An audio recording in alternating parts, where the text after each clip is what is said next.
coming up. So he resigned before he could be interviewed on this conflict of interest. That was what you said in your opening statement? That is correct, Mr. Chair. So Mr. Yeo claims he has a protected B document that says there's no conflict of interest. So we have to assume that that came from your department. Do you know what that document is? I do want to highlight that this committee has passed a common sense conservative motion calling for all double dipping to be banned, and the laughing Liberals actually voted against that motion. So unfortunately, we don't have agreement even around this table that this practice of scandalous double dipping should end. Or approach Point of to order, this. Mr. Chair. I don't think that's a point of order. What's the point of order, Ms. Relevance.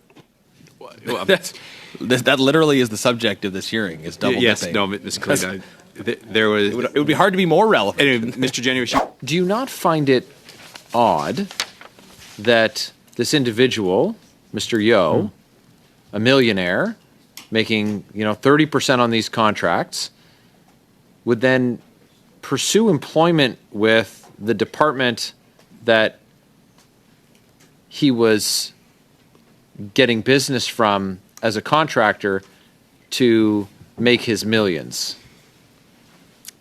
So,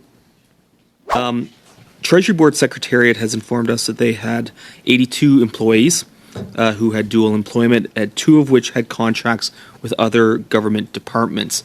Would you be able to confirm or deny or provide clarity of whether any of those Treasury Board Secretariat employees are also contractors with the Department of National Defence? Would you suggest that Mr. Yeo lied to this committee in his testimony, saying that he had no involvement? Fraud, for lack of a better word. This guy's garage. Like and subscribe. It is important to note that persons hired to and within national defence are expected to follow key policies, including the Code of Values and Ethics and the Treasury Board Directive on Conflict of Interest. Any employee who owns non-exempt assets and liabilities or is involved in any outside activities which might give rise to a real, potential, or a perceived conflict of interest in respect to their official duties must submit a confidential conflict of interest report within 60 days of signing their letter of offer. In the Ottawa Citizen dated March 13th, 2024, it reports that there are no rules against serving military personnel or public servants at National Defence having contracts with their own department or other federal government departments. If you confirm that can you confirm that that is in fact the case? There is no rule that prohibits holus bolus such arrangements. The requirements are to declare and get a conflict of interest assessment done. Sir, do you think that that avoids the appearance of a conflict of interest for members of the public who, when they see a situation like the one that we're talking about with Mr. Yeo, give rise to tremendous concerns about Canadians who are very worried about scarce tax dollars being given to individuals who are double dipping, both as members of the bureaucracy, but also who are working in these one and two man shops, taking 30% commissions and doing no actual work on projects? Okay, Mr. Chair, there's a lot in that question. I'll start by saying that public servants at National Defence comply with the same rules as all other public servants, same rules that applies. We are unique at National Defence in that we have military members. And I do want to remind the committee about reservists. We actually expect reservists to have other employment, and we love reservists, we need reservists, and that's a good thing. The trick or the key is to make sure they're declared. I don't have an issue with a public servant doing other work on the weekends, in the evening, on their own time, if it's properly declared, assessed by an independent person, and we all agree that there is no conflict. Okay. Where I have an issue is where the conflict is not declared. Do you see, but the very straightforward question, we'll just close that up with, do you see how that could be, there could be a perception issue with members of the public when an individual is both a contractor for and a regular employee for the same department? Do you see how that could be a perceived conflict? Where you have cases there is an employee who is also contracting with the same department, I think that's an additional test in terms of potential conflict of interest. But would I say to you that it should be completely prohibited? No, I would not, but I can see, if not properly explained, how it would create perception issues. And it certainly has. Will you provide all documents and records related to Mr. Yo's employment with the committee? I will provide what I can, and I believe we have already provided some documentation to the committee, as I mentioned in my opening remarks. If there's something specific you're looking for in addition to that, I'm happy to take it back. Well, do you have further information you'd be able to furnish us with? Off the top of my head, I'm trying to think of something that would be relevant that we haven't provided already, and I'm coming up with a blank. Third conflict of interest report that you referenced? We can provide that. I will tell thank you, Mr. Yo believes he had no conflict, so there's nothing in there really. Okay. But if that's of interest, I'm happy to provide it. Well, it is of interest. What was his security clearance for his role? His security clearance, both as a contractor and as an employee, was top secret. And what was the description you provided for his job? The description of his job. How much time do we have, Mr. Chair? This is a little. If you could give me about 15 seconds. He basically was a specialist in bridging information flow between networks of different security classification to make sure the information could flow seamlessly without compromising the security of the higher network. Happy to elaborate on that later on if we have more time. So he resigned before he could be interviewed on this conflict of interest. That was what you said in your opening statement? That is correct, Mr. Chair. What was the nature of that interview going to be? What was that going to look like? The nature, we were heading down a process to, in all likelihood, terminate his employment. He was still under probation. Obviously, before doing that, we wanted to give the employee a chance to tell his side of the story. He elected to resign before that happened. What's the salary range for someone at Mr. Yo's position? He's an IT3, and the salary range, Mr. Chair, for that position is roughly $88,000 to $100,000 per year. Did D&D make a public statement saying that Mr. Yo was not in a conflict of interest? No such statement was made, Mr. Chair.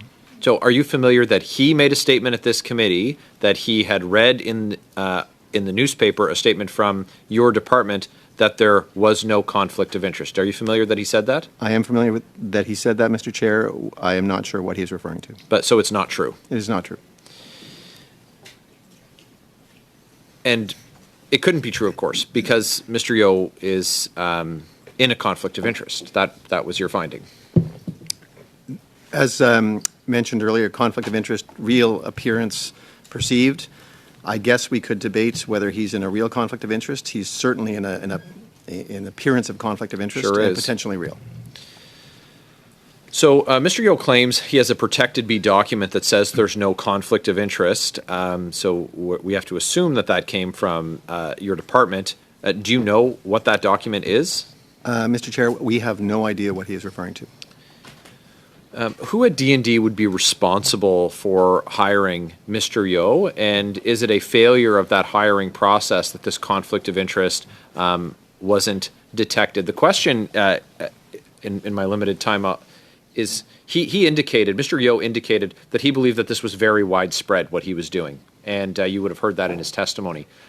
So is there a gap in the system here? Is this a failure of the hiring process, and do you believe it's widespread? I don't believe it's widespread, Mr. Chair, and we can come back to that. I do believe, well, whether Mr. Yo had a poor understanding of the rules or is ethically challenged, I would tell you my experience so far is he has an ethical issue, but the failing was on him to not disclose. We are looking at the process under which he was hired.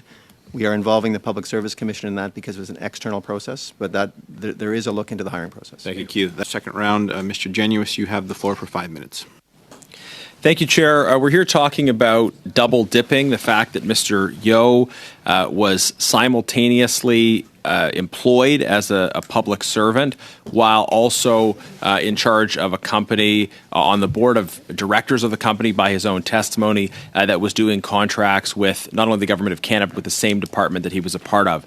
And I do want to highlight that this committee has passed a common sense conservative motion calling for all double dipping to be banned, and the laughing Liberals actually voted against that motion. So unfortunately, we don't have agreement even around this table that this practice of scandalous double dipping should end. But certainly the opposition was united in taking that position, and I hope the Liberals will reconsider and reform their approach Point to of order, this. Mr. Chair.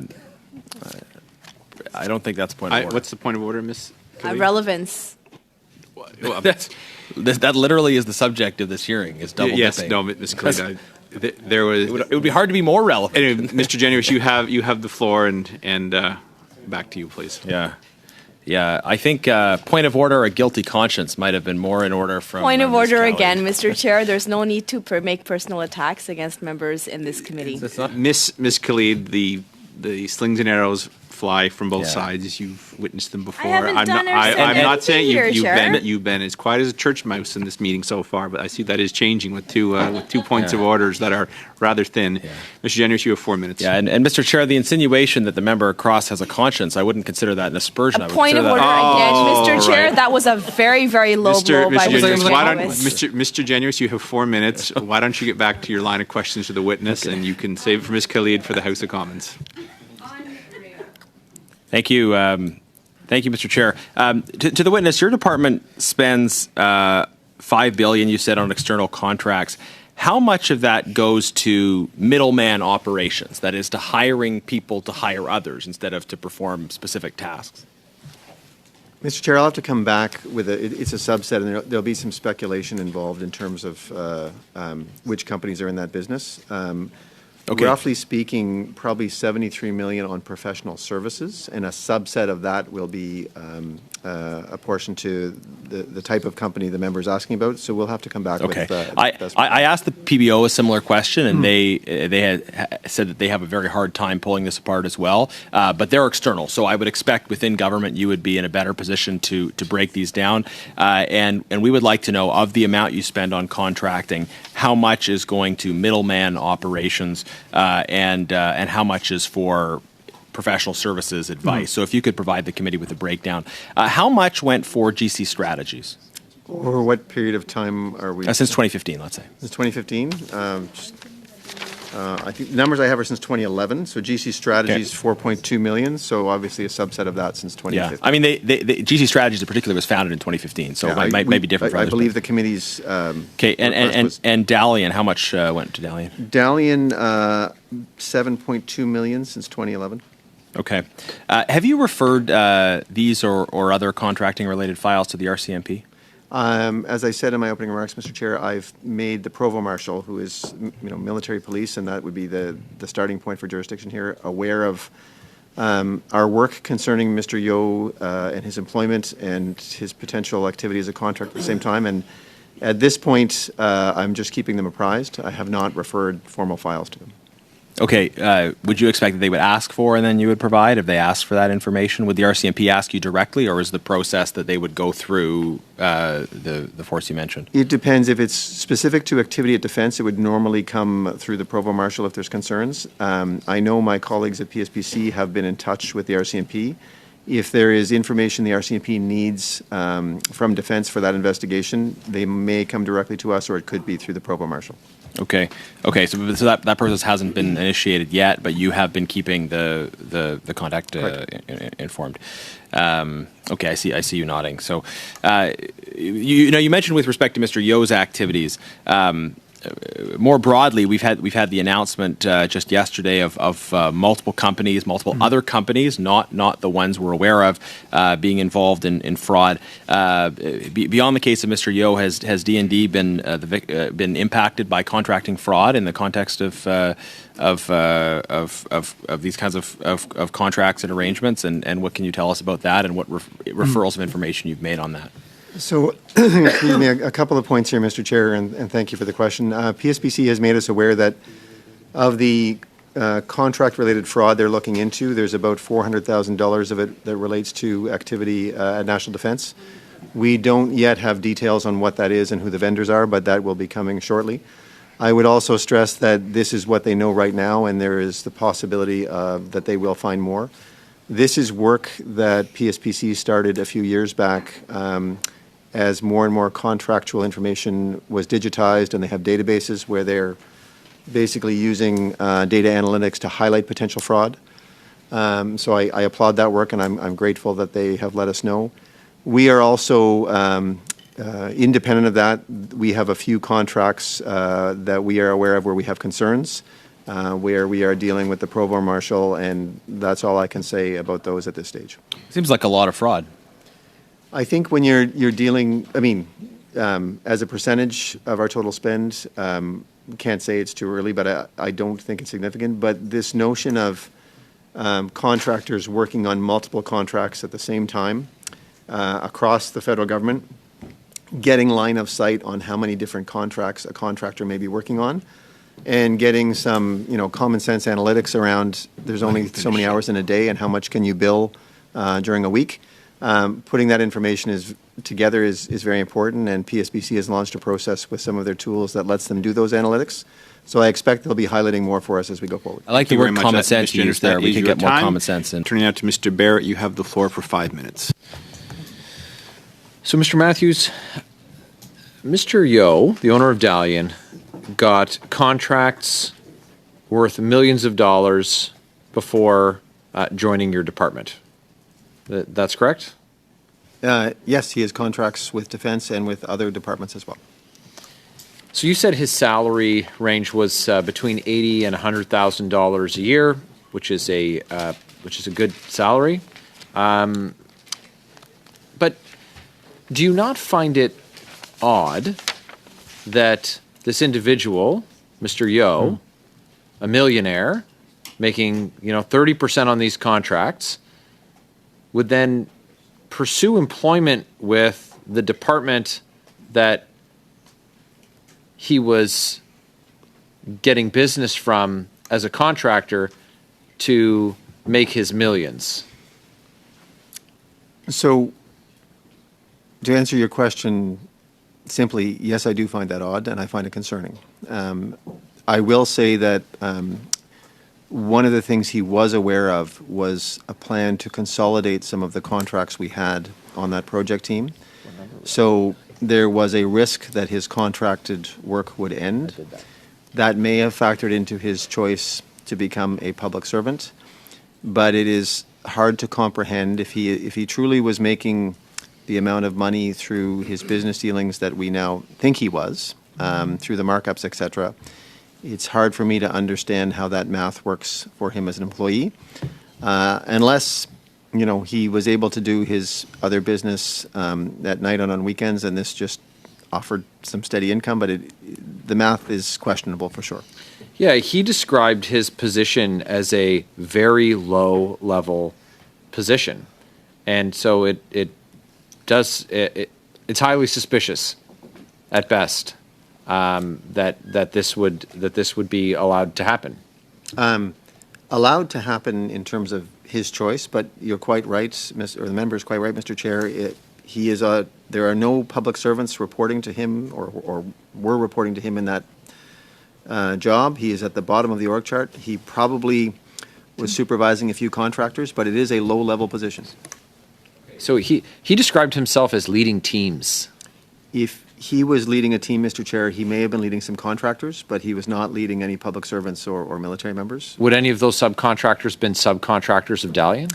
We don't believe so, but we are confirming, because the reason I say, and Troy will jump here in a second, I'm pretty sure, almost 100% sure not Dalian. I mentioned that he has business dealings with other companies, and I think we know who they are, but I can't say with 100% certainty. We've got all that nailed down, so we want to confirm that. Troy may have an update. Mr. Chair, we have looked into this. There were 5 contractors working on the team that Mr. Yeo was leading the project. Those contractors had all been in place prior to him starting with us as a public servant, and none of them were resources provided by Dalian. Okay. Certainly the committee and parliamentarians would be eager to see a return on any work that you're preparing specifically in this regard, if you'd be willing to provide it. So I think 2 parts to that, maybe, Mr. Chair. One, if we can offer a list of the other companies that we know Mr. Yeo dealt with in terms of subcontracting joint ventures. And maybe, Troy, if there's something else we can provide on those other contracts. So I do want to know, Mr. Crosby, do you know who they worked with? Where these resources were supplied from? We have the contract names and can provide that. You'll provide that. Okay, that's great. 1 minute? Well, as I said, Mr. Matthews, the appearance of a conflict of interest. This is what we find, the situation we find ourselves in. And this is why, the committee voted to ban double dipping, because it creates this situation where, in this case, we have an individual with offshore bank accounts making millions of dollars, and in a way that I think, frankly, the general public finds objectionable, to be taking, 30% on 30% on commissions, particularly Indigenous set-asides, where the work is not being done by Indigenous subcontractors, by the admission of Mr. Yeo, and then taking this job and working inside the very organization that he's trying to win business from. With that framing in mind, do you still maintain that you think that it's appropriate for members of your department to also be contractors for your department? I maintain, Mr. Chair, that I believe it's appropriate if it's properly disclosed and there are no conflicts. Thank you and I very do much. want to remind the committee that Go ahead, Mr. Matthews. public servants, I believe that is true, that if properly disclosed, that might be okay in terms of what they do in their own time.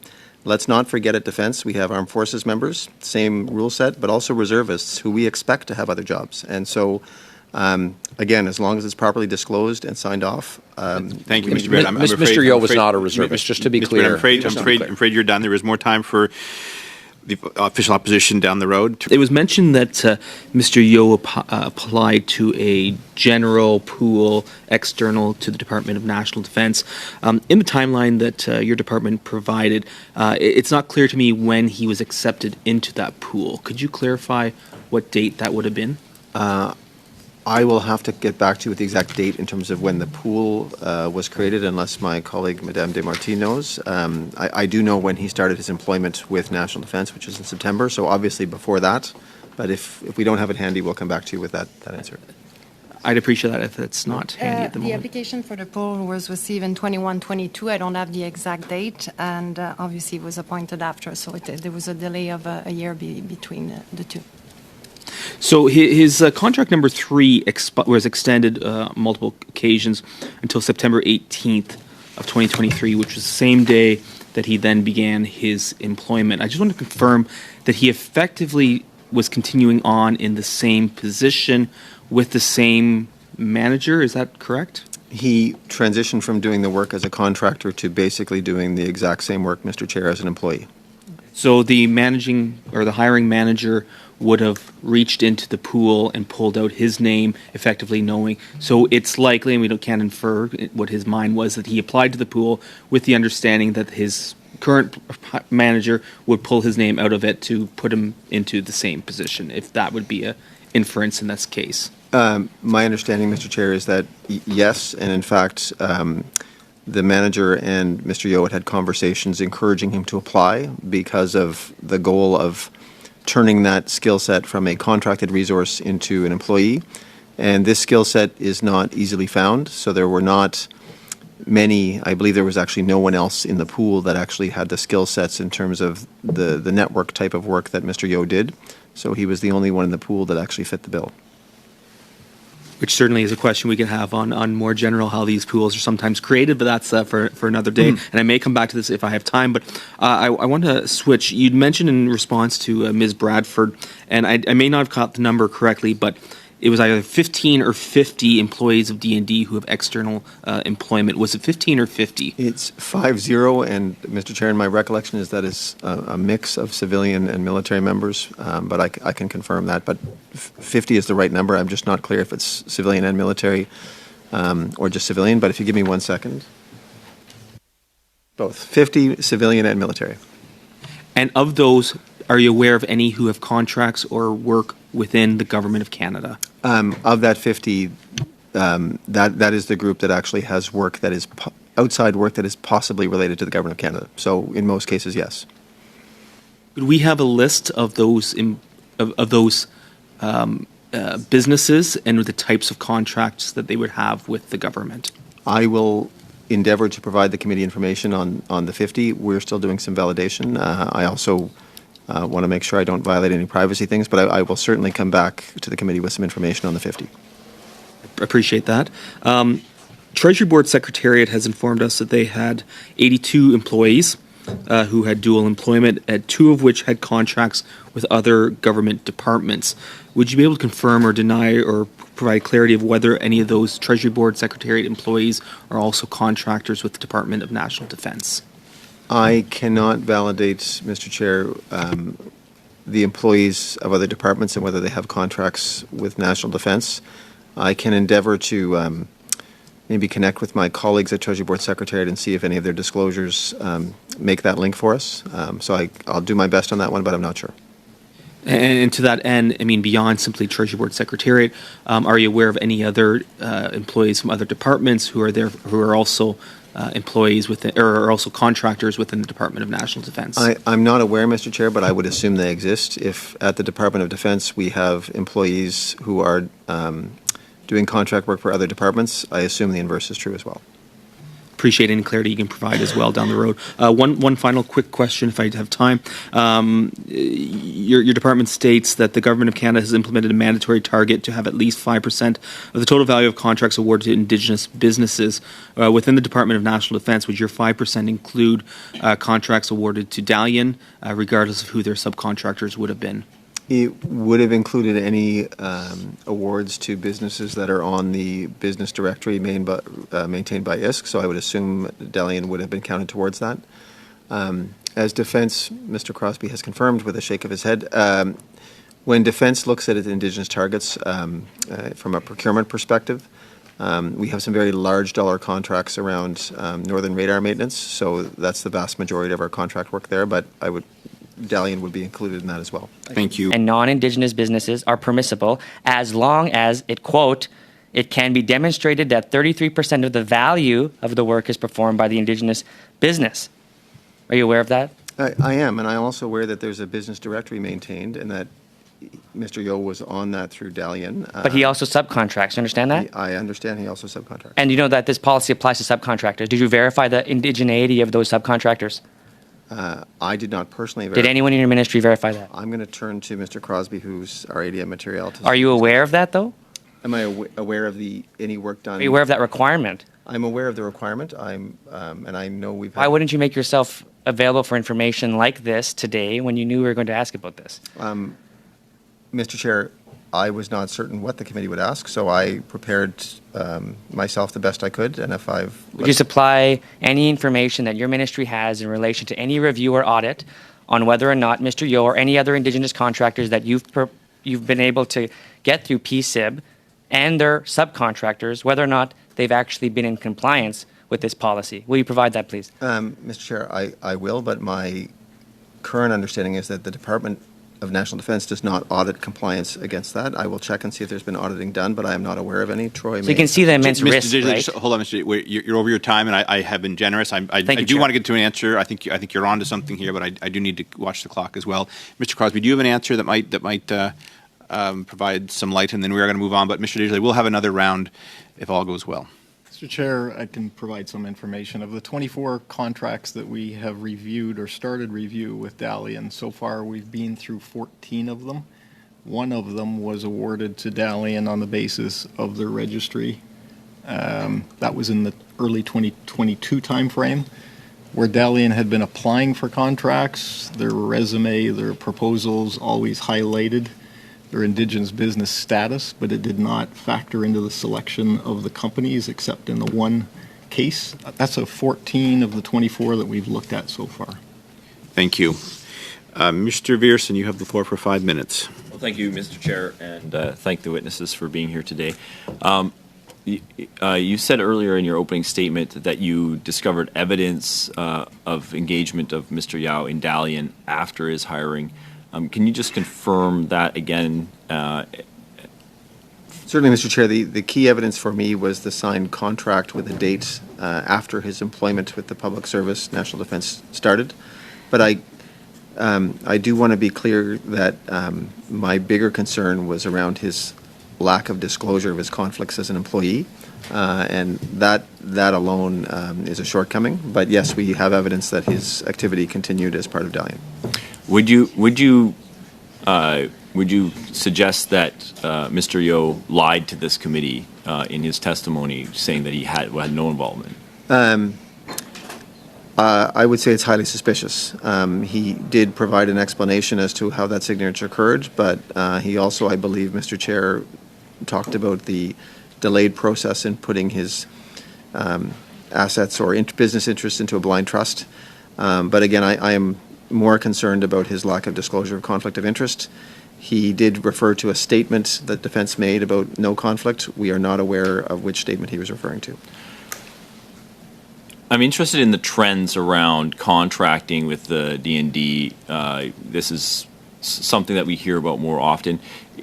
Could you say that there's a trend for an increase for D&D to pursue contracts rather than employment with D&D? I would say, Mr. Chair, it depends on the area. We've certainly seen growth both in our number of our public servants, but also in our contracted dollars over the last few years. The defense budget is increasing, so both are growing. I think we've had some interesting discussion here today around the use of body shops for IT services, but as well as healthcare workers. And we do know that in certain areas of the country we are struggling to fill public service positions on a timely basis, and therefore that leads to additional temporary help contracts, etc. Mm-hmm. We hear increasing concerns all of the time around recruitment for our Canadian Armed Forces. It appears to me, just from your testimony here today, that perhaps the increasing in contracting is causing folks to pursue contracts rather than employment. Would you say that this has any effect on recruitment overall? I wouldn't, Mr. Chair. It's a tough one to answer at such a high level. I would say when you're looking at the contracted services through body shops or agencies, they are more often than not a question of public service versus contractor, not a question of armed forces member versus contractor. That's not to say there are not some jobs that could be done by armed forces members that are being done by contractors. Mm-hmm. You confirmed that there is at least 3 different investigations going on within the department. You referenced the military police are investigating. It kind of insinuated that perhaps there's an RCMP investigation happening. Can you confirm the RCMP are investigating around these issues? So I've made the Provost Marshal, our military police link, aware of the file. There's no such investigation yet, but I have committed to keep the Provost Marshal informed of our work, and if it gets to the point where he feels an investigation is warranted, he will let me know. RCMP, on the broader ArriveCan files, I know Public Service Procurement Canada has been in touch with the RCMP. The RCMP has not, as of yet, contacted National Defence as part of any of that work, but obviously we will be supportive and cooperate should they do that. The work that we are doing is more around looking at the staffing process through the Public Service Commission, looking at whether we did indeed get the services we contracted for through Dalian, and the answer to date is yes. And the final piece is to make sure we understand properly any other businesses that Mr. Yeo is linked to, so that we can take appropriate action. Okay. What's your timeline on the other businesses linked to Dalian and Mr. Yao? Do you think you'll be able to get those to our committee in the next 14 days or so? That sounds reasonable, Mr. Chair. I'm just wondering a little bit around the D&Ds. Do you keep, like you talked earlier about a registry or a system to maintain records around who are your contractors. Do you rank contractors at all? So the database I was referring to, Mr. Chair, is where we actually track contracts awarded so that we can answer as best we can any questions about contract activity, proactive disclosure, etc. The ranking of contractors would be done on a case-by-case basis when there's a competition. The contractors would bid. There's mandatory requirements. You meet them, yes or no. Those who meet the mandatory requirements are then scored on their proposal. So there's a ranking on a case-by-case basis. Public Service Procurement Canada maintains a regime where any contractors who have been behaving inappropriately are effectively barred from bidding on any government contracts. We obviously would have access to that list and not award any contracts to anyone or any company on that list. But do we have a generic ranking of contractors of which ones perform and which ones do not. No, we do not. Do you have a preferred contractor list, perhaps? We have contractors, Mr. Chair, that have been awarded either through a standing offer or a supply arrangement because they've pre-qualified based on their proposals they've made to government that we will accessing those pre-qualified lists of suppliers. I guess that's a form of preferred in that they're pre-qualified, so it saves us some work. But I'm not aware of any ranking amongst those, no. Okay, and that pre-qualified, is that something that D&D pursues with the contractor, or is that something the contractor applies for? So PSPC would typically launch a process for a supply arrangement or a standing offer. Bidders would then apply and be awarded that. And I'm going to turn to my friend Troy to tell me if Defence does any of that.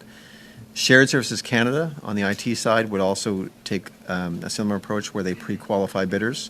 Defence would certainly look to access bidders on those lists because it's efficient, but I don't believe we've established anything ourselves at Defence, but help me out here, Troy. It is possible for an individual department to put in place a similar standing arrangement that can be accessed. Okay. We don't typically do this. There's a number of them that are put in place for us by common service providers, Public Service Procurement Canada, Shared Services Canada. We do rely on those. Can you confirm that Dalian was one of these preferred companies? Dalian was on multiple supply arrangement standing offers that I believe were all put in place by Public Service Procurement Canada and Shared Services Canada, so they were absolutely on those lists. They're absolutely on your list. So yes, they were there. Yeah, okay. How does that happen? Is it just because they've had repeated contracts with you? You've got a long-standing relationship with them. I guess I'm trying to get at is the failure to scrutinize David Yao and Dalian today. Was there a high level of scrutiny in the past that then really got relaxed over time? So the ability for Dalian or a company like that to qualify is based on Public Service Procurement Canada or Shared Services Canada putting out a generic set of requirements. They would then respond with the types of resources they could bring to bear, their pricing, etc., and then there would be a ranking of those, and those who qualify effectively get added to the list. So the list includes multiple companies, not just the ones we're talking about today. And so departments would then be free to make use of that list should they so choose, and for specific requirements, which Defence has done, as we have discussed. And I think final point on this one, our evidence to date in terms of the contract work done by Dalian is that we got the goods and services we contracted for. So it's nothing had been flagged from a performance perspective. The issue is completely one of Mr. Yeo not being transparent about his business activities when he joined the government as an employee. This raises some concerns around just security more generally. We're dealing perhaps with some fraud happening here, but it seems to me that if a company could do business over time with the D&D, a relaxing of scrutiny would allow for perhaps other security risks. Would you say that's a fair assessment or not? I'm not sure I would say that's fair, Mr. Chair. The requirement to obtain and maintain a security clearance rests. And so that it's not as if once you get security clearance, you are never checked up on again. There's a periodic renewal. And if there's information that comes to anyone's attention around reasons to suspend or terminate a security clearance for an individual or for a company, that gets done. And we've seen evidence and discussed evidence here today as to security clearances that were suspended. Thank you very much. That is your time, Mr. Vierson. Ms. Shanahan, you have the floor. This kind of fraud, for lack of a better word. I know that there are investigations going on, certainly unethical activity, and I appreciate, Mr. Matthews, your emphasizing that the thing that was really egregious, there could not have, even if there was no other appreciate you coming in, and thank you. I will adjourn this meeting so everyone can get to votes and off to dinner. Thank you.